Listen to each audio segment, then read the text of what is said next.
নন্দলাল তো একদা একটা করিল ভীষণ পণ, স্বদেশের তরে যা করেই হোক রাখিবেই সে জীবন। সকলে বলিল, আহা করো কি নন্দলাল। নন্দ বলিল, বসিয়া বসিয়া রহিব কি চিরকাল। আমি না করিলে কে করিবে আর উদ্ধার এই দেশ। তখন সকলে বলিল, বাহবা বাহবা বাহবা বেশ। নন্দর ভাই কলেরায় মরে, দেখিবে তাহারে কেবা। সকলে বলিল, যাও না নন্দ, করো না ভাইয়ের সেবা।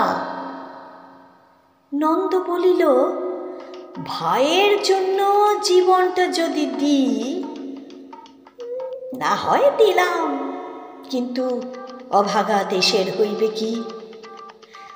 বাঁচাটা আমার অতি দরকার, ভেবে দেখি চারিদিক। তখন সকলে বলিল, হা হা হা, তা বটে ঠিক। নন্দ একদা হঠাৎ একটা কাগজ করিল বাহির। কালি দিয়া যবে গদ্যে পদ্যে বিদ্যা করিল জাহির। পড়িল ধন্য দেশের জন্য নন্দ খাটিয়া খুন। লেখে যত তার দ্বিগুণ ঘুমায়, আর খায় তার 10 গুণ।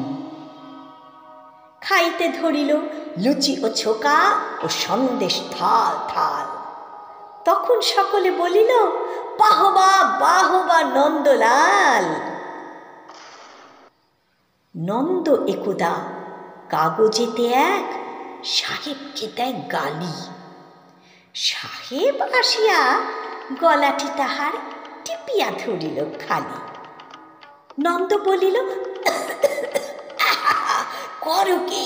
করো কি ছাড়ো না ছাই। কি হবে দেশের গলা টিপুনিতে আমি যদি মারা যাই। বলো কবি ঘত নাকে দিব খত, যা বলো করিব তাহা। তখন সকলে বলিল, বাহবা বাহবা বাহবা বাহা।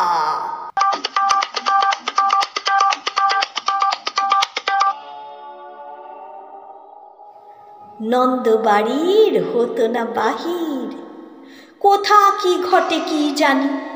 চড়িত না গাড়ি, কি জানি কখন উল্টায় গাড়ি খানি। নৌকা ভীষণ ডুবিছে ভীষণ, রেলে কলিশন হয়। হাঁটিতে সর্প কুকুর, আর গাড়ি চাপা পড়া ভয়। তাই শুয়ে শুয়ে কষ্টে বাঁচিয়ে রাখিল নন্দলাল। সকলে বলিল, ভেলারে নন্দ, বেঁচে থাক চিরকাল।